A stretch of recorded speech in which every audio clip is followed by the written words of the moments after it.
cheirosa a comida hoje. João, pode escrever no banquinho.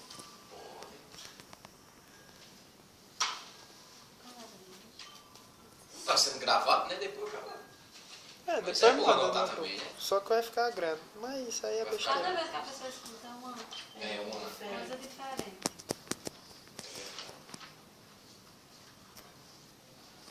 Uma vez ele ajudou a sugestão para o negócio do Skype. Ela até gravou. Gravou não, como é? Baixou aqui Baixei, o Skype. Nunca usei não. Mas vai usar esse final de semana nisso. Pode fazer o teste. Um especialista aí, Skype. Eu gosto um pouquinho de informática, de muitas coisas. Não sou um expert, mas... É um Gil esperto. Gil esperto, cuidado. Gil esperto. Então assim, né? A gente vai falar desse tema assim que eu acho bonito ele. A primeira coisa assim é que eu acho bonito. Que é assim, a aparência divina e a aparência comum da realidade. A realidade como uma fonte de sabedoria. Porque o budismo ele se caracteriza por nem afirmar nem negar a existência de Deus. Isso é uma outra questão. Existem embates aí relacionados ao budismo que uns falam que o budismo é uma religião de ateus, outros dizem que não, outros dizem que Deus é uma questão que não é o foco central do budismo. Mas o fato é que para o budismo a principal fonte de sabedoria vem da realidade e nada mais. Chega a ser uma coisa assim meio, como é que eu digo assim, meio forte o cara dizer, né? O budismo diz que a sabedoria vem da realidade e pronto. Então diz assim, que os mestres Jesus, Buda, Maomé, Krishna e muitos outros que existem, Sai Baba e outros, eles tinham uma sabedoria de onde? Eles tinham uma sabedoria observando o dia a dia, né? Observando a realidade em que eles estão inseridos. E aí, como essa mente aqui ela não desaparece, como essa consciência não desaparece, isso fica guardado. E é justamente por isso que algumas pessoas têm,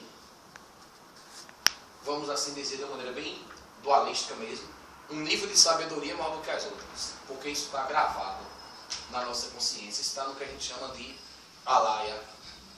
Alaya é um depósito onde ficam gravadas todas as nossas tendências. A gente, nesse final de semana aqui do Retiro, a gente falou disso. Né, de como acessar a alaya, né? Como fazer para essa alaya se libertar. Que é uma das características da iluminação de Buda. Ele acessou a alaya, viu todas as suas vidas anteriores. Então, para o budismo, a maior fonte de sabedoria é a realidade. Agora, para poder você observar essa realidade, é preciso que aconteça uma coisa curiosa, que é a mente comum fique de lado.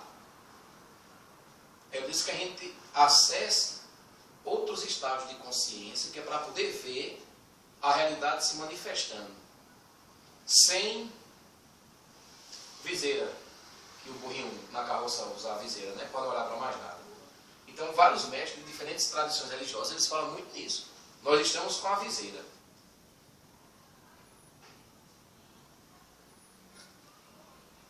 Nós não estamos vendo. É uma cegueira especial chamada de avidya. Avidya é ignorância. E a gente está preso assim nessa paisagem mental, como a gente vai falar daqui a pouquinho, achando que é a realidade última. Isso não é bonito, é a realidade última. A gente jura que a vida é do jeitinho que a gente está. Lógico que ela é, porque não existe um mundo fora da minha mente. Alguém que tem um determinado nível de consciência, aquilo é o mundo dela. Você pegar, por exemplo, alguém com problema mental, né? É o mundo da pessoa ali. A pessoa brinca e puxa o carrinho. É o mundo dela. Mas a mãe já tem outra visão. É o mundo dela. O pai já tem outra visão. É o mundo dele. Então assim, não existe um mundo diferente da minha mente, não. Eu só vejo aquilo que eu tenho internamente. Por exemplo, se você mostrar, hoje em dia nem tanto, mas se antigamente você mostrasse a um índio um carro, sem explicar para ele o que era um carro, o que é que ele iria iluminar? Inúmeras coisas. Essa é a prisão. Essa é a prisão. É a nossa mente, entendeu? No primeiro texto que a gente leu a semana passada, sexta, a primeira frase era essa: que vida e morte só acontece dentro da nossa mente. Então, assim, é difícil falar desse tema, eu estava até dizendo, é difícil. É bom, mas é difícil porque a gente vai tentar analisar a realidade com a mente que a gente ainda não tem, mas que deseja. Olha como é um negócio complicado. A gente não tem ainda essa clareza. A gente está buscando essa clareza. E aí o grande perigo é você se achar já preparado e um ser com muita lucidez. Não, isso aqui é o sem estudar e sem praticar. Por exemplo, tem algumas tradições do budismo que falam em Tulku. Tulku é uma encarnação de um mestre, né? Por exemplo, alguém nasceu, aí tem todas as características daquela pessoa. Aí o camarada nasceu, mas já está na condição de um mestre, mesmo sendo pequenininho.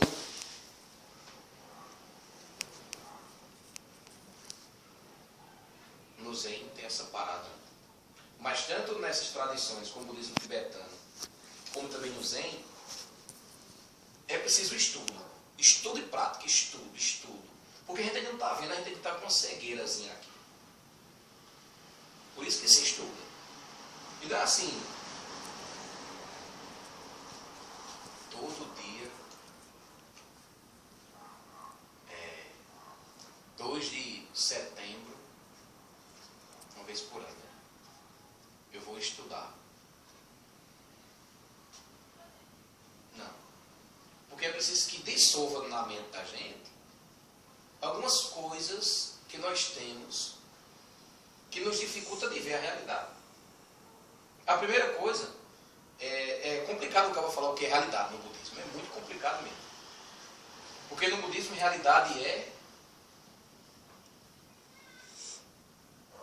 vazia. A realidade é vazia. Mas assim, não é vazio que nada existe, não. A realidade é vazia e a realidade é interdependente. Vazia e interdependente. Por exemplo, quando se fala de vacuidade. Como assim vacuidade? Como assim a realidade é vazia? Porque nada existe separadamente. As coisas que existem, elas existem graças a inúmeras causas e condições. Isso é profundo, isso é meio difícil da gente entender, não é? Como é? Como eu digo aos alunos, como é, professor? É isso mesmo, olha só. Para o budismo, a realidade é a vacuidade e a interdependência e a luminosidade da mente. Essas três coisas é a realidade para o budismo. A realidade ela é vazia, ela é interdependente e tem a questão da luminosidade da mente. Ô, Jogo, a questão do vazio aqui pode se modificar? O vazio Porque, tipo, se ele for preenchido, vai ser aquilo sempre e pronto, né?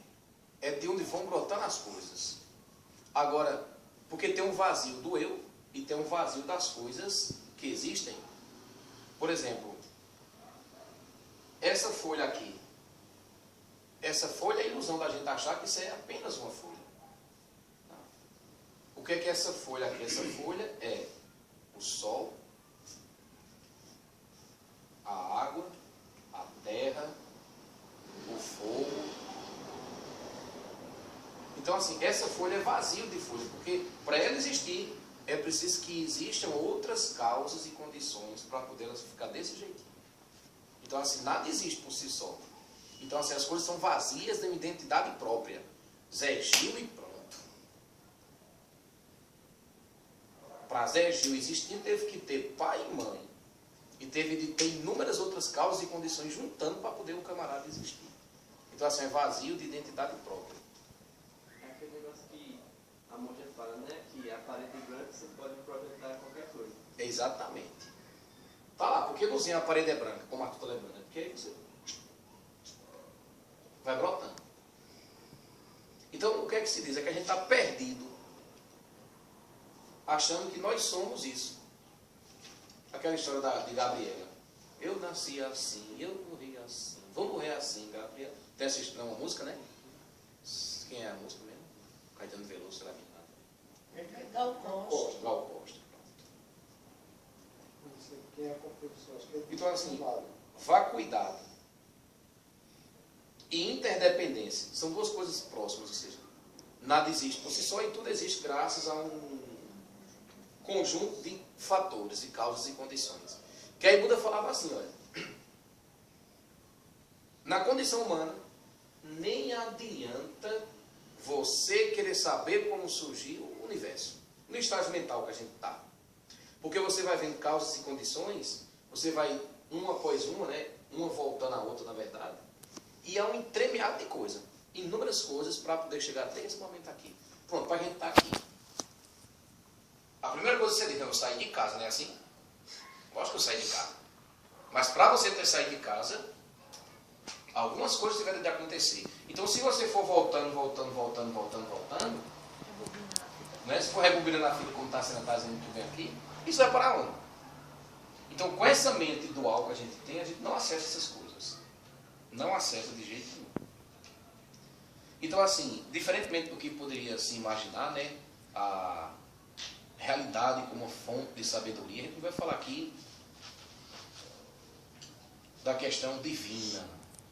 Não, a gente vai falar do mundo real mesmo, do mundo que a gente vive. Né? Então, assim, o que é o aspecto divino da realidade? O aspecto divino da realidade é você perceber a vacuidade em tudo que existe. Ou seja, que aquilo que está se manifestando aqui agora são causas e condições. Porque se eu tirar o fiozinho da almofada, for puxando, onde é que vai chegar essa almofada?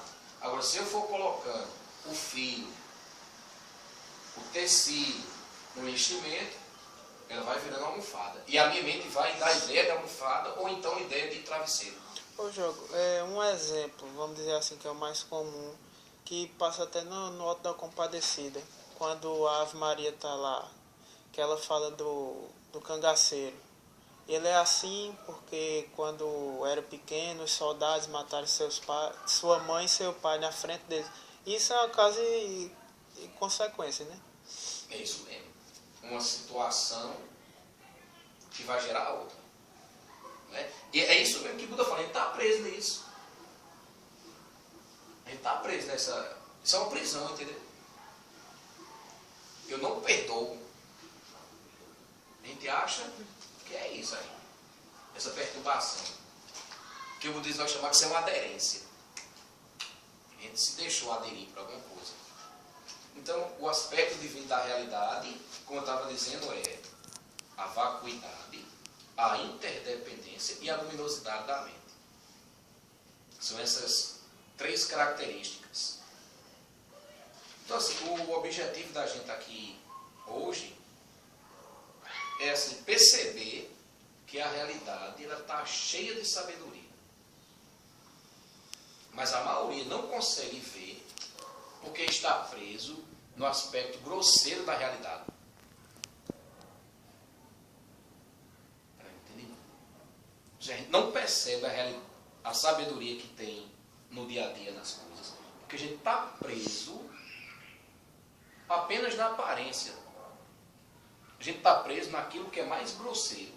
Ou seja, eu estou preso nas minhas questões biológicas, necessidade de comer, beber, as questões biológicas. Pronto, outro caso poderia ser assim, você vê no seu dia a dia e depois refletir, o que é que isso, pronto, uma queda, o que é que eu posso tirar disso aqui, né? Porque pronto, caiu, beleza, levantou, vai-se embora. Tá entendendo? Isso. A diferente seria se você, o que é que essa queda me fez passar para eu conseguir levantar, entendeu? Não é uma queda no sentido literal, pronto, cair aqui. Pode ser queda financeira, queda de qualquer Onde coisa. foi que eu errei? É. Entendeu? essa parada é importante. Não, tem um versículo na Bíblia que ele diz mais ou menos isso, embora que num sentido, eu acho que muito semelhante. Diz assim: examinai tudo e retende o bem. É a questão da observação. E você saber observar e reter aquilo que É o positivo. é o positivo. Né?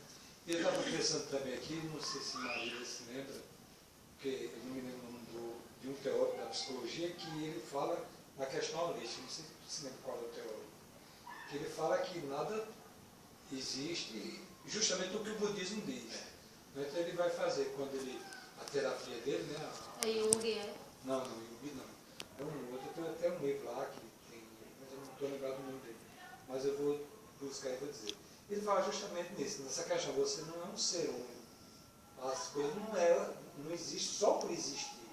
Ela tem uma relação com tudo. Você não é um ser isolado, a flor não é um ser isolado, sabe? Tudo está dentro de um conjunto. Não sei se é justamente isso, né? E a teoria dele, que chama a visão holística, né? É toda baseada nisso. As coisas só existem devido a várias causas e condições. Quando você se submete à terapia dentro dessa linha, né, você começa a ter essa compreensão. Você soltar a sua mente. Né? Você não está, como você muito bem diz, na questão da visão. Né? Você não é uma visão limitada, num espaço limitado, que você não sai daquilo. É a prisão. É a prisão. É a prisão. Fortíssima essa prisão, por sinal. Então, assim, outra coisa que é interessante é que quando a gente se preocupa com a realidade, a gente se preocupa apenas com a condição que a gente está. Por exemplo, como o Lateral estava dizendo aqui, estou numa crise financeira, não que eu esteja. Eu estou numa crise financeira, não que eu esteja. Mas melhor que eu não esteja.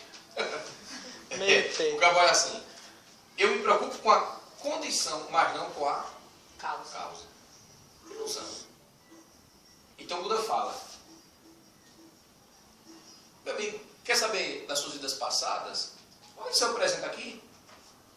Porque você olhando o seu presente aqui, estão todas as causas e condições refletidas no aqui e no agora. Quer saber como é que vai ser a sua vida lá na frente? Um dia, 2 dias, 3 dias, algumas vidas, seja lá quantas forem. Olha o que você está fazendo aqui. Muita gente, eita, estou devendo. Não sei porquê. Não é. Eu gosto de Samuel. Samuel disse: se comprou, vem. Samuel disse: comprou no cartão, vem, Maria.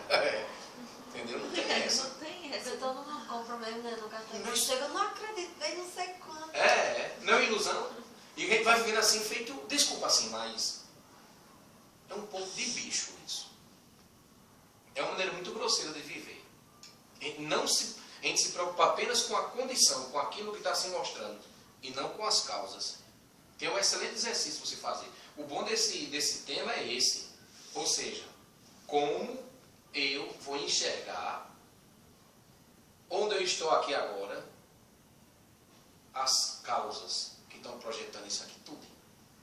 Isso é muito bonito. É igual dormir e acordar todo quebrado, né? Como por que tanto foi que aconteceu aqui?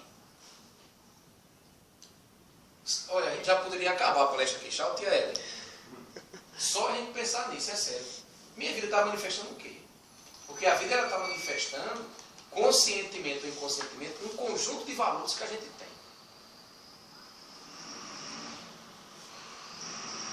Nada mais, nada menos do que isso, um conjunto de valores que a gente tem. É muito simples analisar isso. Veja, teve um tempo, quando eu fazia o 2º ano, que eu virei ateu. Porque eu estava estudando tanto, que para mim tudo tinha resposta. Chuva, que por dar chove quando Deus quer, eu comecei a achar as causas para a chuva. Eu fui tirando Deus da vida, entendeu? Das paradas. Aí depois comecei a gostar de filosofia. Aí Parte mais inteligente da sua vida. Aí isso ia o quê? Ia fundamentando. Entendeu? Ia fundamentando. Ou seja, eu parti de uma coisa, a causa para eu virar ateu foi que eu consegui explicar tudo. pela ciência, até um certo ponto. Aí quando eu vi que não dava mais para explicar tudo, por exemplo, como é que pode Deus ser misericordioso e ter fome? No meu ateísmo, pobre coitado, eu queria botar a culpa na ausência de Deus, ou então na culpa de Deus, que as pessoas diziam que acreditavam que... Então assim, teve uma causa para a pessoa ficar ateia. Então tem uma causa que está provocando isso na vida de cada um da gente. Aí a fase de ateu passou. Aí eu virei Hare Krishna, eu cantava muito. Bem muito bom. Bem massa. Mas não, também não está. Agora, por que eu cantava os mantras? Por que eu me tornei aquilo? Agora foi radical. Eu dei ateu para Hare Foi, Krishna muito. porque eu tô lendo aquele livro Karma. Tem muita coisa que parece a Bíblia. É, De um Hare Krishna. eu sei qual é o livro. Tem É, um negócio redondo assim. como se fosse o... Como é? A roda de Sansara. Umas determinações ali, né? Bem determinadas. Então, assim, a gente está preso, mas teve uma causa. Esse mundinho que a gente está vivendo teve uma causa. Aí veja, aí depois tudo se dissolveu. Quando eu virei Hare Krishna, não sei exatamente o que foi agora, não consigo me lembrar. Aí depois virei espírita. Não, agora Parece manhã isso aí. Manhã que foi desse jeito. eu li o livro dos Espíritos Gaspareto tudinho. O livro dos Espíritos, eu li um bocado, nem tudo, As é sério. palestras de Valdo Pereira Franco todas. Mas teve uma causa, ou seja, eu estava à procura de alguma coisa, à procura de um sentido para a vida. Até que uma vez eu achei uma palestra de Valdo Franco chamada A Iluminação Interior, uma coisa desse tipo. E ele falava em Buda na palestra antes. Que no meu tempo de ateu eu falava mal de todo mundo. Mas não consegui falar mal do Buda, talvez porque eu não conhecesse... Mas eu acho que isso é normal. Meu primo mesmo, ele gosta do budismo. Ele é ateu, mas ele gosta. Tem uma... Porque não tem essa obrigatória. Ô, Jogo, mas... Fala.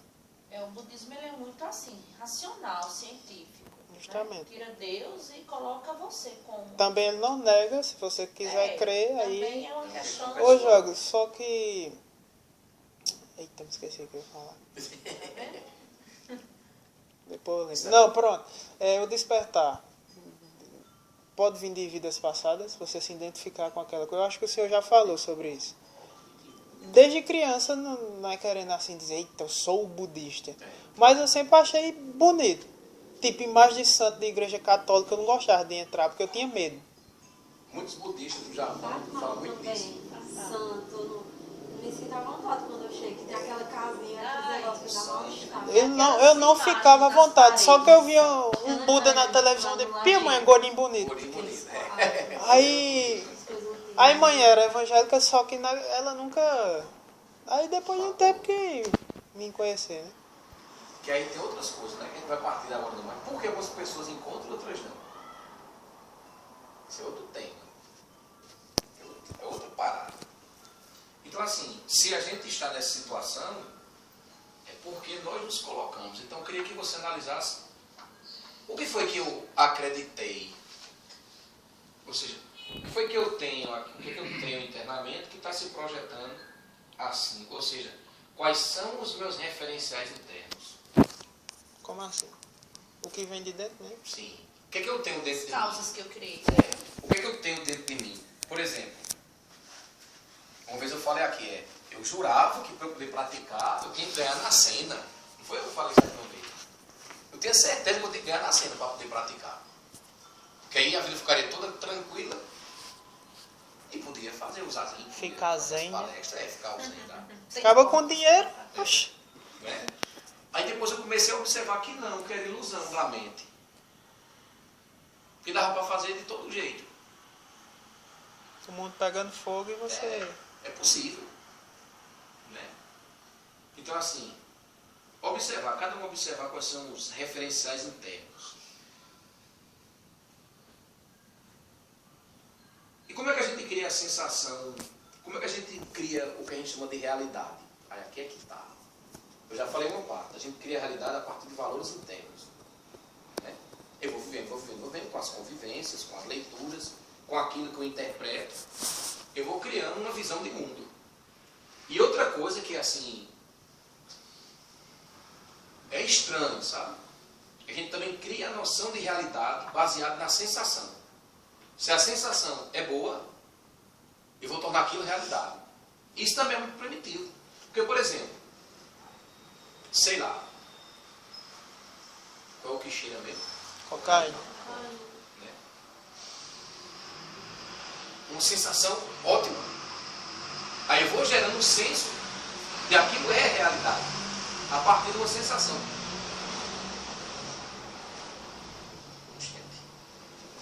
Não tem gente que a vida é isso aí? Não tem? Ou seja, ele foi criando uma realidade para ele baseada numa sensação. Ele queria sentir aquela sensação e foi cada E foi vez criando. mais adentrando naquele processo. Pronto, eu acho É que... muito no campo dos vícios também, né, É. jovem? Não só da cocaína, mas do jogo. Qualquer um. Eu acho que o exemplo hoje, jogo de droga, assim, vamos dizer assim, que tá no meio da galera mesmo, é o êxtase.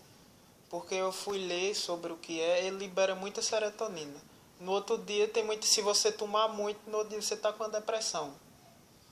Aí o povo fica naquela sensação, eita, sensação boa, felicidade. O cara tá consolidando. No outro dia tá só merda, adianta de quê? É, vazio. Mas o vazio é errado, né? Se fosse o vazio. Mas é um vazio de falta. Não é o vazio da plenitude. Vazio da Vazio de angústia. equilíbrio, Uma vazio coisa, de... o álcool é do mesmo jeito. O álcool é do mesmo jeito. O álcool. O álcool, os prazeres sexuais, né? Desse povo que busca essa coisa. O jogo. Uma boa aula. O professor dá uma boa aula. Nossa, minha vida é isso aqui. Minha vida é a aula. O dar não pode ser também. Entendeu? Mas aí que tá a diferença, né, João? Tem a questão da Aquela lanterna, coisa que né? te faz evoluir e a coisa que só te remete sensações e que depois para. E que tu não enxerga nada além daquilo, tu não produz nada, só tem vontade de ter a sensação e vai viver a vida de sensação. É. E vai criando essa redoma, essa paisagem. É a questão da lanterna, né? Se o cara botar no olho, vai iluminar, mas logo em seguida vai cegar, né? Onde a luz é a escuridão, já diz um texto do budismo. Então, assim, tem gente que vai criando a noção de realidade baseada na sensação. Ou seja, toda vez que eu quiser sentir uma sensaçãozinha, eu vou modificando as coisas, vou criando as condições para ter aquele prazer aflorar. A gente não está falando bem da... Onde é que está a sabedoria, não. A gente está analisando quais são as causas, né? E é outra coisa, a gente sem conhecer a luminosidade da mente, a gente sem conhecer que a gente atribui valores, a gente jura que a sensação vem tudo do objeto, ou das pessoas, ou das situações. Por exemplo, nossa, que cheiro de incenso legal. Nossa, que vela bonita. Nossa, aquela flor vermelha ali com amarelo. Mas outra pessoa chega e diz, não, vela não. Gostei dessa bagunça. É flor vermelha, laranja ali no altar, Incenso ó, piorou. incenso, não. Ou seja, a gente não percebe, isso é muito doido, a gente não percebe que a gente imprime valores nas coisas. E a gente jura que tudo vem do objeto, a gente jura que tudo vem de fora.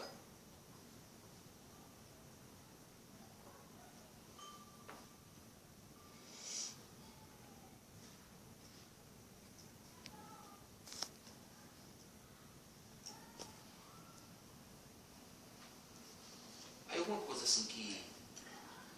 Então, é preciso deixar claro isso.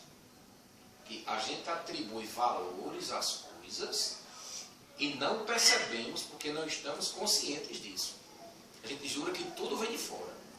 Por exemplo, tal pessoa é boa, tal pessoa é ruim. De repente alguém pode ser de fato bom e pode ser de fato ruim.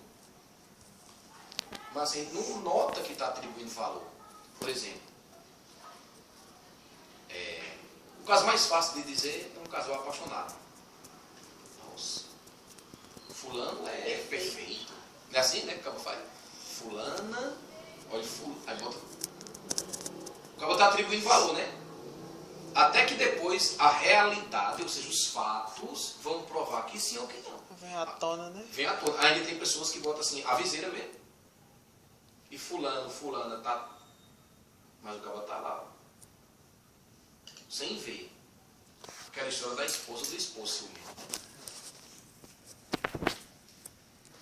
Aí assim, quando se fala